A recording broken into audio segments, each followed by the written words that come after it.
தந்தை, மகன், தூய் ஆவியாரின் பேராலே ஆமென். ஆன்ம வழிகாட்டி ஏப்ரல் மாதம் 18ஆம் தேதி சனிக்கிழமை. இடைவிடா சகாய தாயிடம் நம் ஒப்புக்கொடுத்து மன்றாடுவோம்.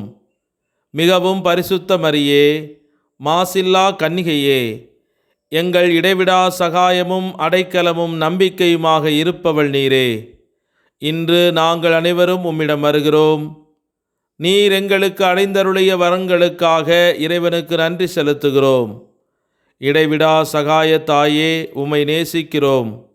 எங்கள் அன்பை காட்ட உமக்கு எப்போதும் சேவை செய்வோம் என்றும், அனைவரையும் உம்மிடம் கொண்டு வர எங்களால் முடிந்தவற்றை செய்வோம் என்றும் வாக்களிக்கிறோம்.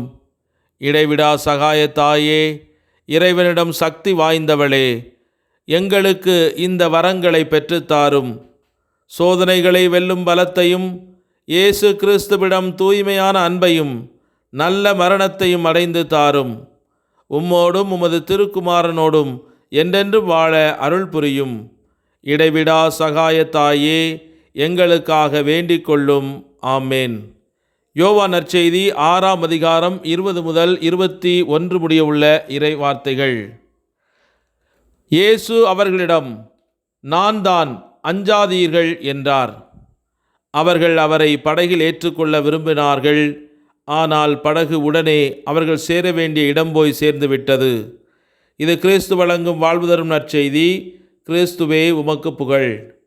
சிந்தனை: நாம் கேட்கக்கூடிய மிகவும் ஆறுதலான விஷயங்களில் ஒன்று, நம் ஆண்டவர் நம்மிடம், அது நானே, பயப்படாதே என்று கூறுவதாகும். நம் வாழ்வில் ஒவ்வொருவருடைய நிலையிலும் இத்தகைய வார்த்தை தேவையாக உள்ளது. அவருடைய தெய்வீக பிரசன்னத்தை நாம் சந்திக்கும் ஒவ்வொரு முறையும் அந்த வார்த்தைகளை நாம் கேட்க வேண்டும். நாம் அவரை எப்போதும் உணராவிட்டாலும் அவர் அங்கே இருக்கிறார். நாம் விசுவாசத்துடன் அவரை நோக்கி கரம் நீட்டும் போது அவர் பதிலளித்து நம்மை முடக்கி போடும் பயத்தை அகற்றி அதற்கு பதிலாக தம் பிரசன்னத்தின் மீதான நம்பிக்கையை அதிகரிக்கிறார். உங்களுக்கு பயம் ஏற்பட காரணம் என்ன?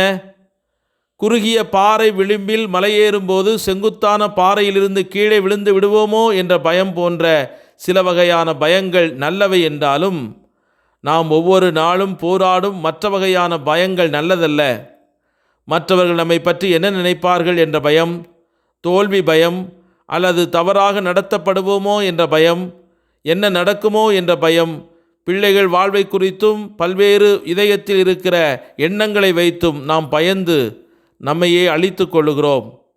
நம் சொந்த பலவீனங்களிலிருந்தும் கடவுளின் அருளுக்கு நம்மை அர்ப்பணிக்காததிலிருந்தும் உருவாகின்ற இந்த பயங்களினால் நம்முடைய வாழ்வு அழிந்து போகிறது.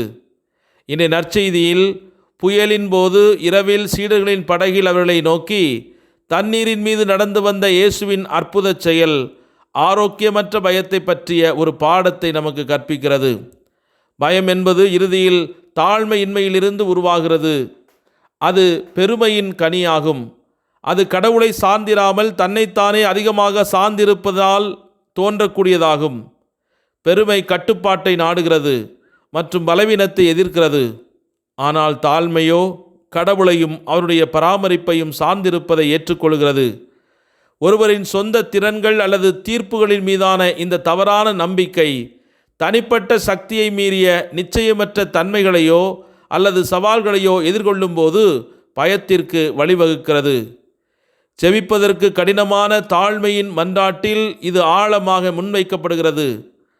அவமானப்படுத்தப்படுவோமோ, இகழப்படுவோமோ, நிந்தனைக்கு ஆளாவோமோ, அவதூறுக்கு ஆளாவோமோ, மறக்கப்படுவோமோ, பரிகசிக்கப்படுவோமோ, அநியாயம் செய்யப்படுவோமோ, சந்தேகிக்கப்படுவோமோ என்ற பயத்திலிருந்து இயேசுவே இன்று என்னை காப்பாற்றும். இன்றைய நற்செய்தியில் இயேசு அப்பங்களையும் மீன்களையும் பெருகச் செய்த அற்புதத்தை நிகழ்த்திய பிறகு தம் சீடர்களை தமக்கு முன்பாக அனுப்பினார். அவர்கள் தங்கள் படகில் ஏறி கடலை கடந்து துடுப்பு வலித்து செல்ல தொடங்கிய போது மாலை நேரம். அவர்கள் சுமார் 3 அல்லது 4 மைல்கள் துடுப்பு வலித்து சென்ற பின் ஏற்கனவே இருள் சூழ்ந்திருந்த வேளையில் ஒரு அச்சமூட்டும் சூழ்நிலை ஏற்பட்டது. பலத்த காற்று வீசியதால் கடல் கொந்தளித்தது. பல திருச்சபை தந்தையர்கள் இந்த பகுதியை நமக்கு ஆழமான ஆன்மீக பாடங்களை வழங்கும் குறியீடுகள் நிறைந்த ஒரு நேரடியான கதையாக கருதுகின்றனர். யோவான் தனது நற்செய்தியில் ஒளி மற்றும் இருள் ஆகிய உருவகங்களை அடிக்கடி பயன்படுத்துகிறார். இருள் என்பது உலகின் ஒளியான கிறிஸ்துவின் இல்லாமையை குறிக்கிறது. இரவில் இருளில் காற்றுக்கும் அலைகளுக்கும் எதிராக படகில் துடுப்பு போடும் அப்போஸ்தலர்கள் நமது வாழ்க்கை பயணத்தை குறித்து காட்டுகின்றனர். கடல் என்பது உலகம், படகு என்பது திருச்சபை. இந்த உலகில் நாம் எதிர்கொள்ளும் சிரமங்களை கடந்து செல்ல நமக்கு உதவுகிறது. அலைகளும் காற்று வீசும்போதும் இயேசு படகில் இல்லாவிட்டாலும் அவர் வெகு தொலைவில் இல்லை. அவர் தூரத்திலிருந்து நம்மை கண்காணித்து கொண்டிருக்கிறார். ஆனால் புயலை அவர்கள் தாங்கிக் கொள்ள அனுமதிக்கிறார். நம்மில் ஒவ்வொருவரும் புயல்களை எதிர்கொள்கிறோம். அவை சில சமயங்களில் குழப்பத்திற்கு வழிவகுத்தாலும் பயத்தை வெல்ல நமக்கு உதவுவதற்காகவே இறைவன் அவற்றை அனுமதிக்கிறார். தாழ்மை என்பது பயத்தை போக்கும் ஒரு சிறந்த நற்பண்பு. ஏனெனில் தாழ்மை நம்மை நம்புவதற்கு பதிலாக இறைவனை நம்புவதற்கு நமக்கு உதவுகிறது. நம்மில் தனியாக உலக கடல்களை கடக்க முடியாது. நாம் அலைக்கழிக்கப்பட்டு முன்னேறுவது கடினமாகவோ அல்லது சாத்தியமற்றதாகவோ ஆவது மட்டுமல்லாமல் சில சமயங்களில் நாம் வழிதவறி ஒன்றன் பின் ஒன்றாக வரும் புயல்களில் சிக்கிக்கொள்ளுகிறோம். இன்று உங்கள் வாழ்வில் பயத்தையும் கவலையும் உண்டாக்கும் எதை பற்றியும் சிந்தித்து பாருங்கள். தேவன் உங்களுக்கு அருள விரும்பும் சுதந்திரத்தையும் மகிழ்ச்சியையும் நோக்கிய உங்கள் பாதையிலிருந்து உங்களை தடுத்து பாரமாக்குவது எது? உங்களால் தனியாக சமாளிக்க முடியாதது எது?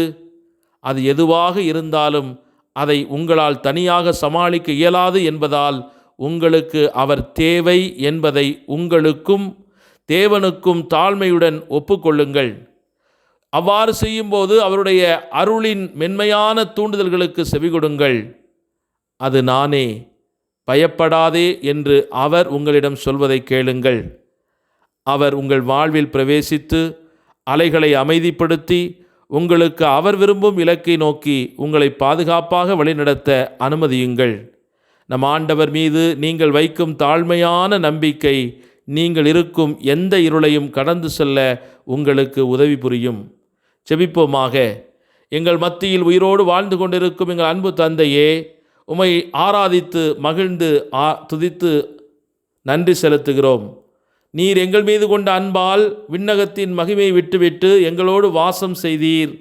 எங்களையும் உமது அன்பால் நிறைத்து எங்களை உமது தெய்வீக ஆற்றலால் வழிநடத்தினீர். அதற்காக உமக்கு நன்றி செலுத்துகிறோம். இன்று நாங்கள் சந்திக்கும் ஒவ்வொரு நபரிலும் உம்முடைய அன்பை வெளிப்படுத்த நீர் எங்களோடு வந்தருளும். எங்களுக்குள்ளே எழும் கோபம், எரிச்சல், பொறாமை, வெறுமை, சகித்து கொள்ளாமை, ஆணவம், பயம் போன்ற சாத்தானின் துர்க்குணங்களை விலக்கி உம்முடைய தூய்மையான அன்பினால் இன்று எங்களை அலங்கரிக்க உதவி செய்தருளும். எங்களிடம் ஒப்படைக்கப்பட்ட மக்களை, சிறப்பாக எங்களுடைய குடும்ப உறுப்பினர்கள், அலுவலக நண்பர்கள், உடன் உழைப்பாளர்கள் மற்றும் என்னோடு உடன் பயணிக்கும் அத்துணை மனிதர்களும் உம்முடைய பிரசன்னத்தை காண எனக்கு அருள் தாரும்.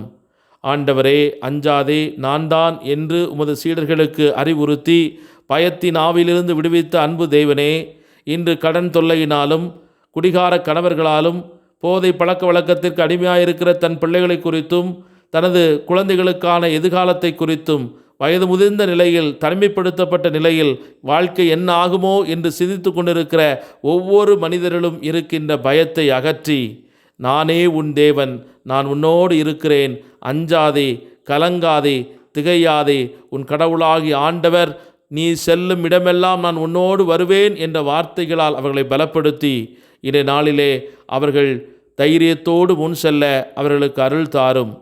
ஆண்டவரே, பயத்தின் ஆவியினால் கட்டப்பட்ட ஒவ்வொரு மக்களுக்கும் இன்று விடுதலை தாரும். பாதுகாப்பை உறுதி செய்தருளும். வளமையின் நாட்களை அவர்கள் கண்டடைய விசுவாசத்தை அவர்களுக்கு அதிகரிக்க வேண்டும் என்று எங்கள் ஆண்டவராகிய கிறிஸ்து வழியாக மன்றாடுகிறோம். ஆமேன். எல்லாமல்ல இறைவன், தந்தை, மகன், தூய் ஆவியானவர் உங்கள் அனைவரையும் நிறைவாக ஆசீர்வதித்து பாதுகாத்து வழிநடத்துவாராக. ஆமேன். இயேசுவுக்கே புகழ், இயேசுவுக்கே நன்றி. மரியே வாழ்க.